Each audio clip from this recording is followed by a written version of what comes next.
All right, welcome to the Reaching Father podcast. Peace and blessings. My name is Osa. I'm going to be your host for this ride where we talk about fatherhood, co parenting, and the surrounding relationships. So, big shout out if you're tuning in for the first time.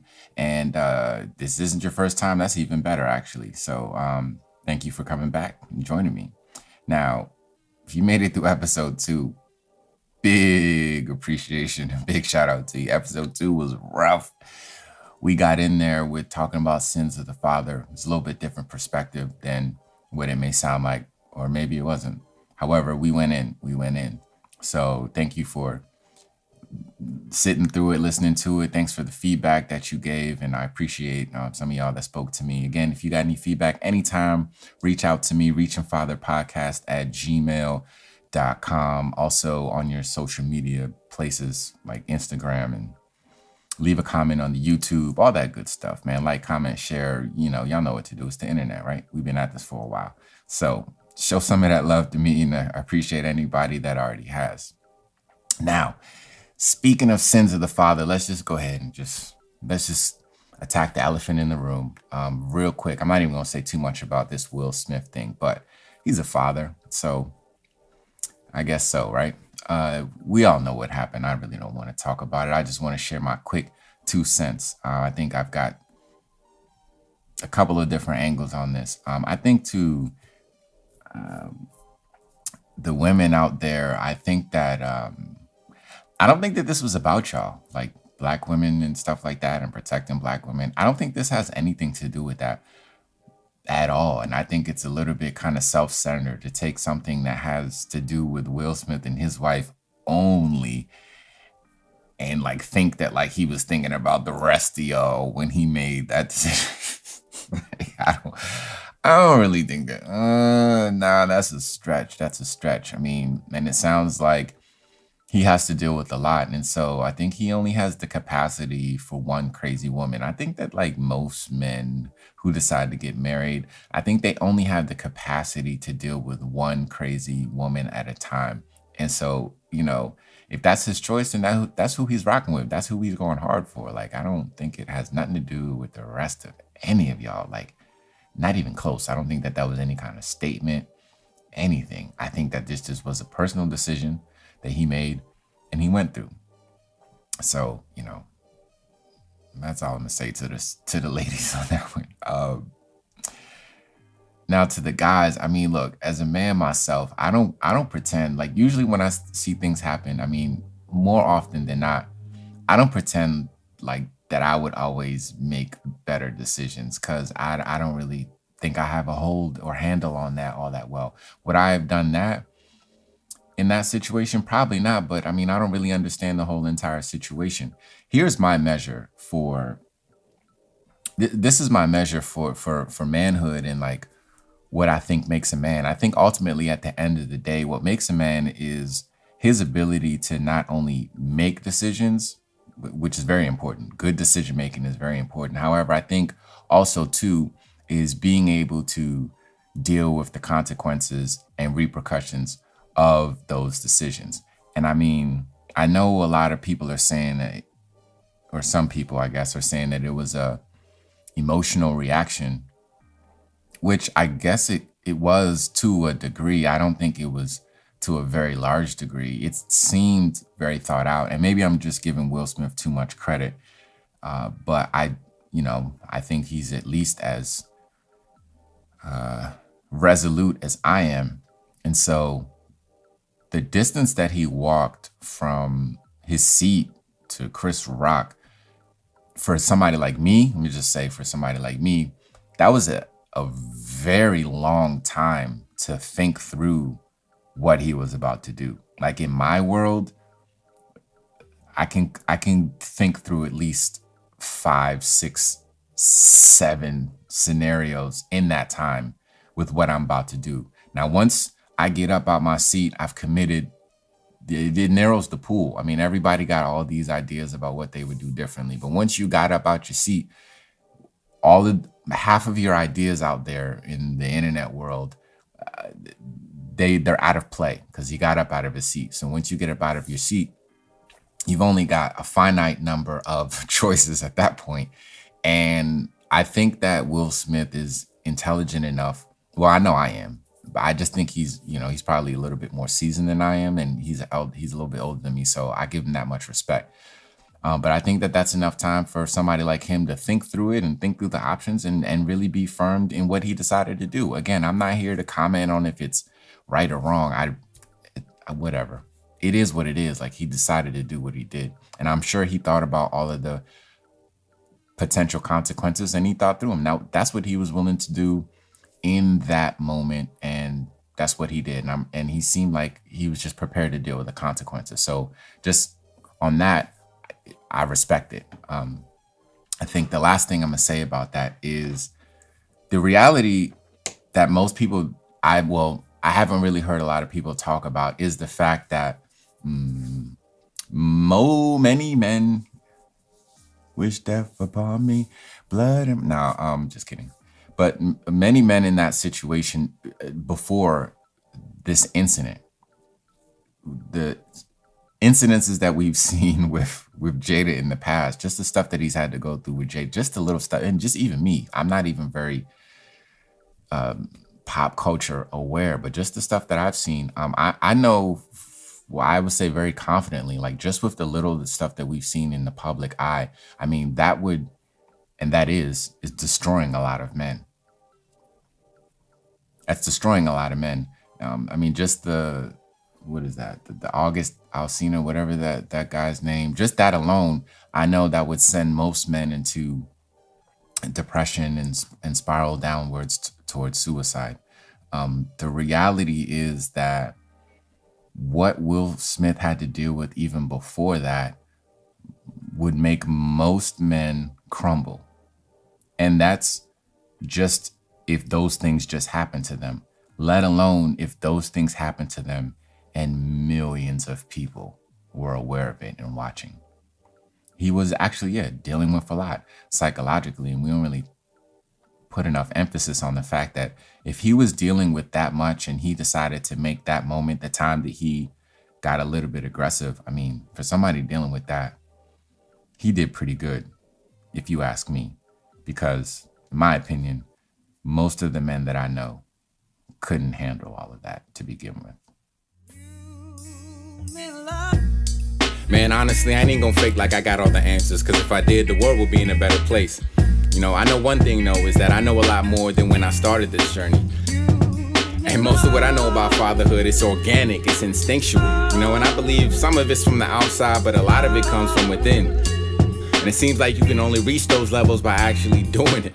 You know what I'm saying? I'm glad I ain't been sitting around on the sidelines, because this just takes work, man. It's just a matter of putting it in. And it's not easy. We may never do it right, but that's just what we got to do as men, as fathers, as parents, as citizens of the community. That's just what I believe. And to me, that's what it is. I mean, we'll never be perfect, but we can always keep reaching farther. All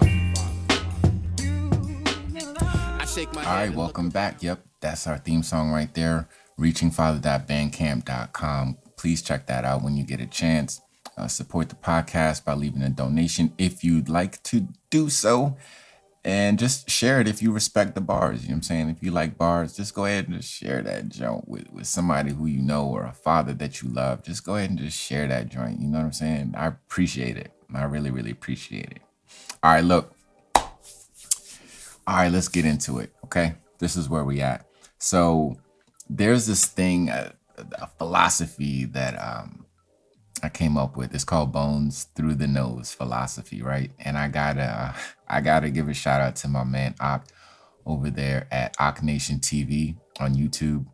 Anyway, one of the things that came up in our discussion, a few of our discussions, is this idea of how Africans were on the continent running around with bones through their noses, and that was to their disadvantage because it was the cause of them being conquered. And so the bones through the nose philosophy is actually not looking at that as like a negative trait.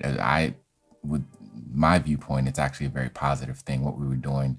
And for the actual record, the bones through the nose thing, that's not really an African thing. It's like a Papua New Guinea type of thing, right? Like somewhere else. But still, it's this ideology though. There's probably a lot of similarities between the cultures, between those cultures anyway. And what I'm saying by that is that Bones Through Nose philosophy is a philosophy that comes from people who practice and are in tune with nature. It's a different philosophy than people who aren't. And a lot of it is gonna, a lot of the way that I think, right, is gonna unfold in ways that are in tune with people who try to align themselves with nature. That's why it may be disruptive to some of the common thoughts, because these days we don't align ourselves with nature. So just like in some of our discussions we have where we talk about, well, Africans in a million years would have never invented some of the advances in technology and blah blah blah blah blah blah blah blah, which sounds good, but your eye and it sounds like a diss in a way. It sounds like, maybe the Africans were not capable, or maybe the Africans weren't as intelligent as the Europeans, which I don't necessarily believe, because intelligence, the grading of intelligence, if it only comes from the Europeans, then Black people or African people will never have a fair chance anyway. So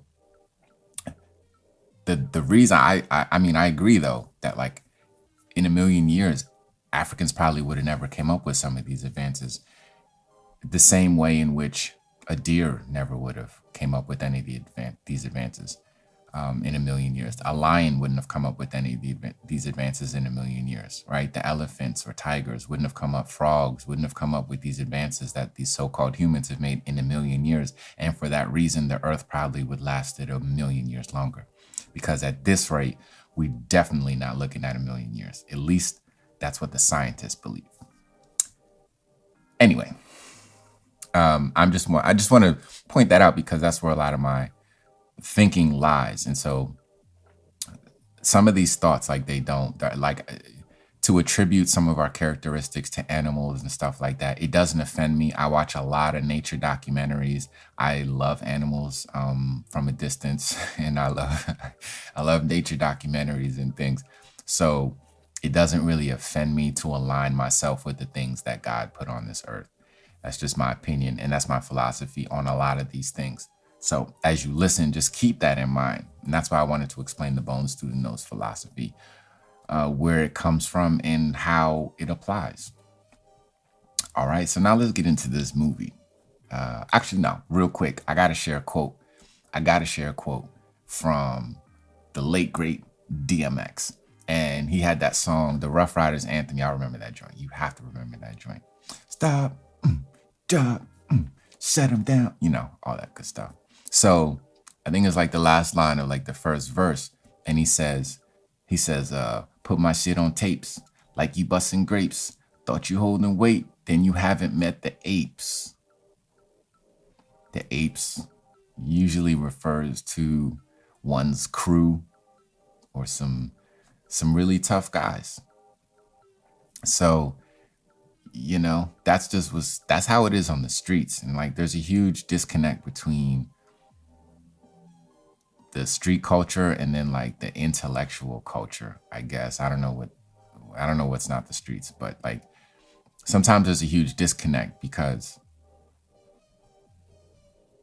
intellectual people are offended, like, by comparisons of Black people to monkeys or apes and stuff like that. And understandably so. I mean, there's a lot of historical context that suggests that there's just not a nice connection, and it hasn't been made. But again, that's through the lens of the Europeans, which, yeah, of course, it looks bad. However, from the streets themselves, I mean,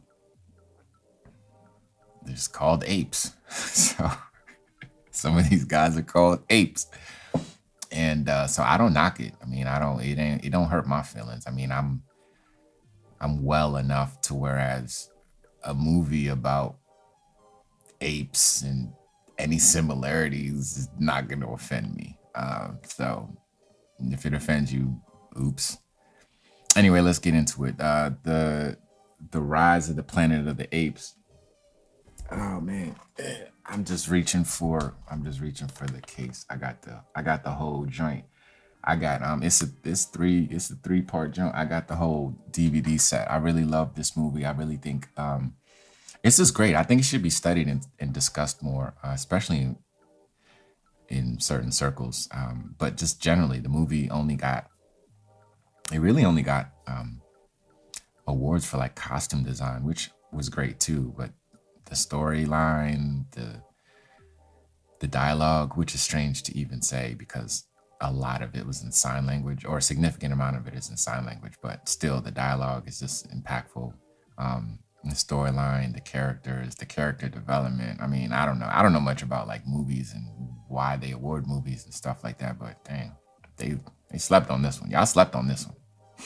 Y'all slept on it. So the movie starts with these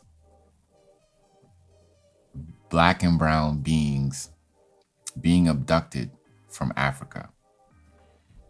And when they're abducted from Africa, they're taken to this foreign land, America, obviously. And then they're put into these cages inside of a facility and they are experimented upon medically. I mean, already, this should sound very familiar to a lot of you.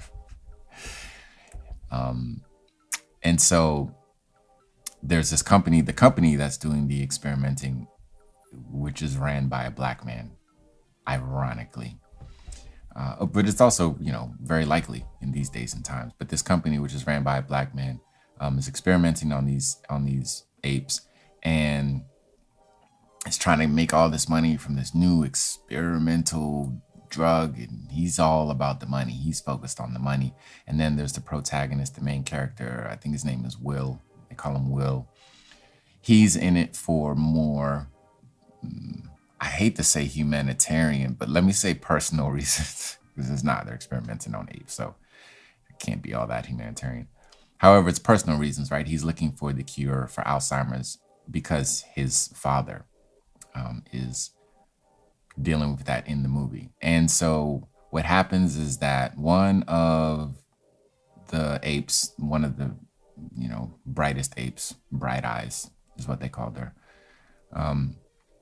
gets out of hand one day and escapes from the cage and just starts destroying everything and blah, blah, blah, blah, blah. And make a long story short, the police ended up shooting this black body.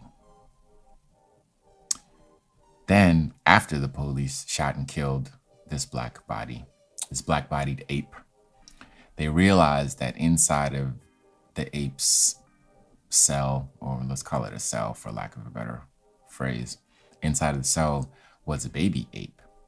So they realized that this black bodied ape, she wasn't being aggressive and out of control. She was actually protecting her child. So once they realized this, it was actually too late. They had to destroy all the other apes because one bad ape ruins the bunch. And the baby was left over. And so anyway, Will was then left to raise the ape on his own. So now the white guy is raising this black-bodied ape, this baby now. So this is when the movie really gets interesting, right? Because now Will, the protagonist, he's thrown into fatherhood, very unexpectedly, which is probably the case for a lot of fathers, right? You just kind of thrown into fatherhood, and you're never really ready, right? That whole thing about, I don't even really believe in like being ready. I mean, I don't know what that means, being ready to be a father. Like it's a thing that happens in nature. It's a natural thing. So you just kind of, you get ready. And so Will, in this scenario, he did what he had to do, and he started raising the ape, right? The black-bodied ape. Now it gets to a point where they're visiting the redwood forest, and one very interesting part is that Caesar, that's the name of the black-bodied ape, right? So they named the black-bodied ape Caesar. So we'll call him Caesar from this point on. And Caesar, before he goes into the forest to climb the trees, it's like the first time, he's probably, I don't know, 5, 6, 7, I don't know, a few years old. And before he goes out, he makes this supplicating gesture that apes tend to make to each other, and he kind of knows that instinctively, right? He has this intuition to make this supplicating move, although he's never seen it. He's never seen it because he's never been around any other apes, and he does it. And so he goes off into the forest. And one time when they're coming back, there's like this weird interaction that Caesar has where he's like walking on a leash with Will, and then some other family is walking their dog, which happens to be a German Shepherd. And then they have this, the German Shepherd is like growling, and then you see Caesar's animal instincts start to come out in this scene. He's kind of looking at this animal, and he growls back and scares him off. So you kind of see Caesar's animal instincts start to come out. Now at this moment, the tension, right? The tension is really thick, and Caesar at this point wants to know more about where he comes from. So he asks Will, and Will can't really give him much of an answer, like a comforting answer, because Caesar knows that he's different. Caesar knows that he's not really like the humans. So this becomes, to me in the movie, was a critical point, because I think what's important for a father to do is really establish identity, right? Even though Will is not the biological father in this case, I mean, he's still like the father. He's still the one who raised Caesar, like it or not. And so he has that responsibility of establishing some type of identity. So this is where he tells Caesar about his mother, and of course, you know, Caesar ain't got no father. I mean, like, this whole movie is so relatable to me. So he doesn't have a father, and he's asking about where he's from, and so Will takes him to the lab, not inside, but to the lab where he was, and he told him the story of his mom and how they experimented on him, and blah blah blah blah. So that was a critical point where that's the role of a father, is really to establish the identity of the child, right? Who you are. That's what fathers are generally responsible for, telling you, like, who you are, like how you're supposed to behave, like where are you from, and who's this, and who's your family. And like fathers do that establishing the identity and building and affirming the identity. So that's why that part to me was like really, really significant. And moving forward, right, Caesar is becoming a bigger primate. He's a bigger ape now, and he's developing his sense of self, and we see these ways come out. And one of the things that starts to develop significantly is his protection instinct, right? His protector instinct. And there was a scene where the neighbor got into a confrontation with Will's father. I'll call him the grandfather, with the grandfather, because the grandfather had Alzheimer's and he relapsed and he had one of his fits, and he took the neighbor's car and kind of wrecked it or something. So he's outside of the house, and the neighbor is, really upset, and he starts, intimidating the grandfather, and, poking him in the chest and making all these intimidating gestures. Caesar can't hear this. He can't hear what's being said, but he's looking at the gestures, which indicated everything that a fight does. Like, you ready to fight? Oh, okay, you about to fight my grandfather? He comes out and he handles him, right? And of course, that's an animal attack. When Caesar's black body attacked the neighbor, it was an animal attack, so it was treated as such. And he went to the equivalent of jail, right? He pretty much went to jail, prison. So when Caesar gets to jail, he gets into a fight the first day. As soon as he steps into the yard, I think he fights Rocket, I think is his name. He's one of the top ranking apes in the yard, right? And so, you got to fight him. That's how it goes in the yard. You got to fight him. So he fought with Caesar and beat the snot out of Caesar. and that was that. And so that's in the in much of the animal kingdom, that's just how you establish social hierarchy. And nobody really bothered him after that, but he was definitely at the bottom. He was at the bottom of the social hierarchy. And that's really the only way to establish that in the natural world. In the human world, we have all these other ways, like money and stuff like that, and titles and positions and degrees and things that don't really matter in the natural world. But in the natural world, it's kind of how things get done. So this whole idea of like violence is never supposed to happen is really great and ideal. However, in the natural world, there are uses for certain types of violence. So there's that. Anyway, he after Caesar, kind of gets into the fight, um, he's just there. He's in there, and what happens is that he meets I think the orangutan, right? The big orange joint. I think his name is Maurice, actually. But Maurice happens to know sign language as well, so they develop a relationship through signing to each other. And I think one of the first poignant things that Maurice says in sign language, he says, "Be careful, human no like smart ape." Right? They talk in kind of like a broken English. The more I talk about this movie, the more it gets relatable. But they speak in like kind of like a short and clear, if you ask me, kind of a short and clear English. And so he says, careful. The human no like smart ape. They don't like the smart apes. They don't like smart niggas. So that's a problem. And so he's starting to, kind of find his footing there just a little bit. I don't think it helps that much to make one friend, but just he ain't got nothing to lose. He's at the bottom, so he can only really make friends.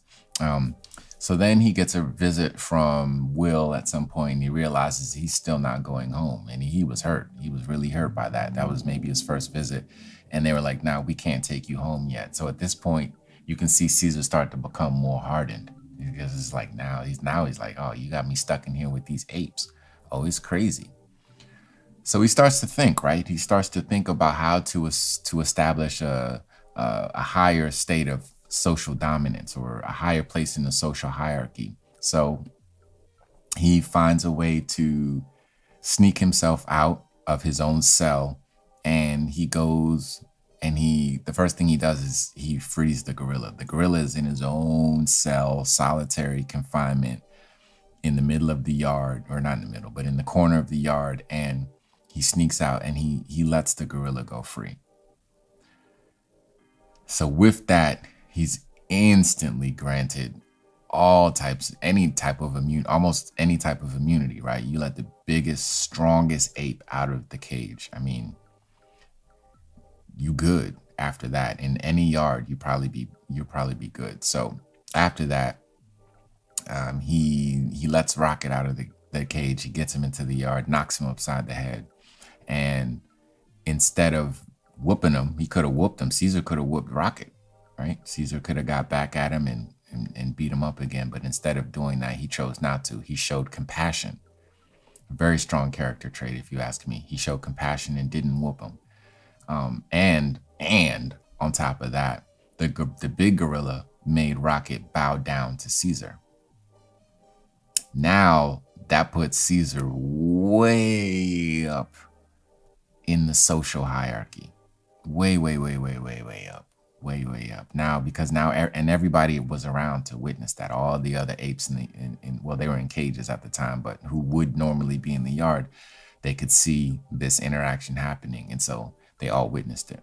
This put Caesar in a very high place in the social ranking. So after this happens, then Will comes back to take Caesar home. I mean, Will did what he had to do. He's tried to bribe the guy and everything, but this is where Caesar decides to stay. Caesar says, "Nah," I mean, he didn't say it, but he's like, Nah, I'm not going. I'm not going. And see, I can kind of relate to this. It's kind of what I was saying a little bit earlier, where like, or even in the last podcast where I was talking about the sins of the father, and I was talking about all these questionable characters. It's like, even though I don't necessarily do these things or behave in the same way these fathers, I don't really think that I'm that much different. Like, I don't walk around thinking that I'm that much different. When people say stuff like, yeah, well, there's black people and then there's niggas, and then like, I may have said that, and if I did, I really had to apologize to myself for trying to even make that distinction. But like now, I don't even know how to make that distinction. And I think it's kind of like an arbitrary imaginary line that people just kind of come up with. And everyone can make their own, they can draw the line wherever they want to of what exactly that even means. So me, I don't really try to disassociate myself. And even if I ever did like verbally disassociate myself, like I've never really like felt that way. Like I've never really felt any different from any of these other niggas out here. I don't really feel that different from them. I don't feel like I'm different than them. And I don't feel like just because I've made I honestly I've made some of the same decisions. so, so I really don't feel that much different. I just haven't done a lot of crimes, but we're not all criminals. So there's a lot more that we can relate on other than crime. And so with that being the case, I feel like I have a lot more in common with the quote unquote the niggas. And so therefore I personally don't try to disassociate myself.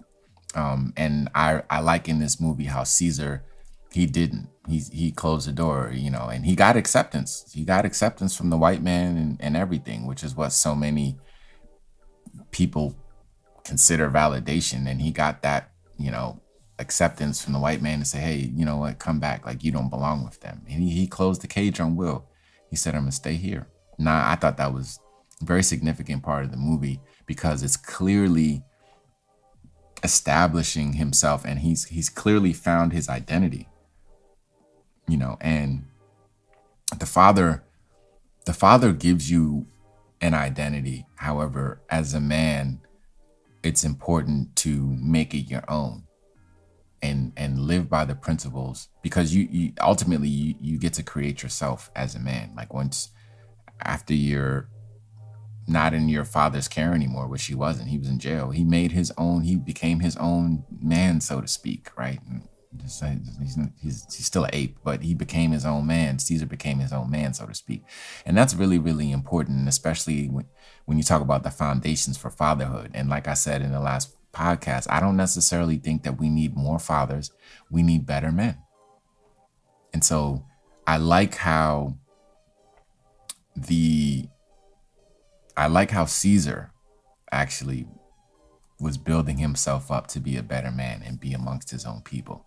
So anyway, after he jumped out, after he chose to stay, the apes just gave him an applaud and a roaring cheer, like the big gorilla, you know what I'm saying, got up and they all just started going crazy. Right? He one of us. He's rocking. It was exciting, right? He's rocking with us. Oh yeah, like that. They all gave him mad respect. They gave him lots of respect for making that decision and choosing not to leave, because they all saw him. He had a choice. He could have left. He could have went back to his life. He could have went back to his house and his bed, and he could have, put his clothes back on and da da da da da. But he ain't want to go be nobody's pet. I mean, I just had mad respect for that. He just didn't want to go back and be that white man's pet. No diss to the white man, he raised him and everything, but he just wasn't. Why would you want to go be somebody's pet when you could be at the top of the social hierarchy amongst your own people? That's neither here nor there. It's just kind of a rhetorical question. So anyway, after they all cheer him on, Caesar is really committed to the idea that he's there. And so he realizes that he has to create something different that maybe they haven't seen before. So what he does is he lets Rocket out of his cage one night, and he makes Rocket give a cookie to each of the other apes. He grabbed some cookies from somewhere in somebody's office, right? He had his key to get out, so he could just sneak out whenever he wanted. So he just grabbed some cookies and he made Rocket in a very orderly way give a cookie to everybody in the jail, inside the jail, which I thought was important because that was a constructive use of Caesar's power, right? He could have taken the cookies and he could have eaten them all by himself. He could have taken the cookies and he could have distributed all of the cookies. And I thought that the way that he chose to do it was great for like not only asserting his dominance, like he was given dominance right by the gorilla, but not only asserting his dominance, but also creating order, which was important, and also in a sense showing humility, right? Showing humility because if he wanted all the props and attention, he could have been the one responsible for giving each of the apes a cookie, and all the attention would have went to him. It would have been like, oh, Caesar's great, Caesar did this, Caesar did that. But he chose to have his lieutenant, I guess. That's kind of, it does multiple things, right? It establishes a lieutenant for him, right? Rocket, the one who was once his bully, now becomes his lieutenant. I mean, that's a really, really high display of humility. And then also it shows another level of respect, right? So not only do you have to respect the big monkey and Caesar, but also Rocket he's still the one y'all gotta respect, right? So after Rocket, distributes the cookies, the next day in the yard, Maurice is talking to Caesar, and Maurice is like, well, why the cookies? And Caesar says, ape by himself is weak, apes together strong. Something like that, right? So he's just saying that, establishing the principle of unity. He's trying to build this principle of unity. Again, he's just building principles. He's building. He's a builder. That's why this movie works for me. I mean, just on a lot of levels. Now, it goes on further, right? This is not the end of the movie just yet, and I want to take us there in part 2 of this episode. So I'm gonna stop right there for the moment. But in part 2, we're gonna further see how, even though Caesar does not become a biological father until the second movie. Still, in this first one, he becomes the father of a civilization. So we're going to see how that happens, and I'm gonna walk you through how I think that is important. Again, because fathering a civilization is something that I don't think about enough, and this movie kind of helped me to think about a lot more and what needs to be established in order to do so.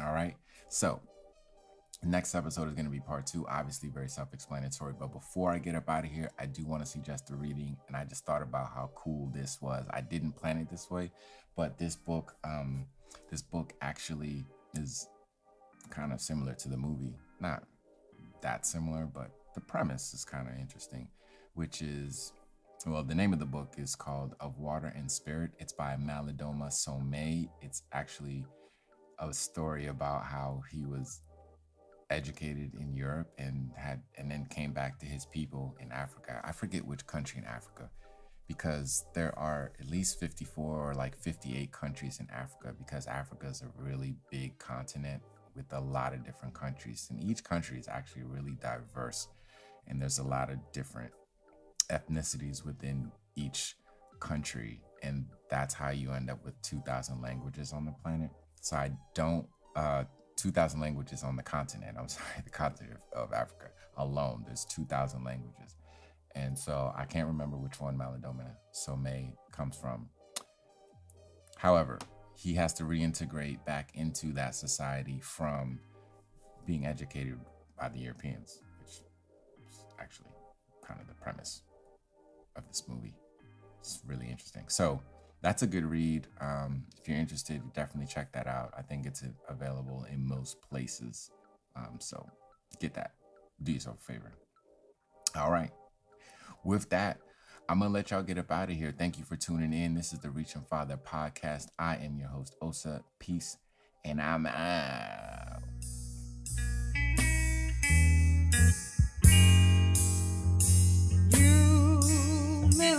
I shake my head and look around. It's sad, sad. You should know the black dad ain't a bad dad, but it's too many in a crisis like Sudan. Let me be transparent like a glad bag.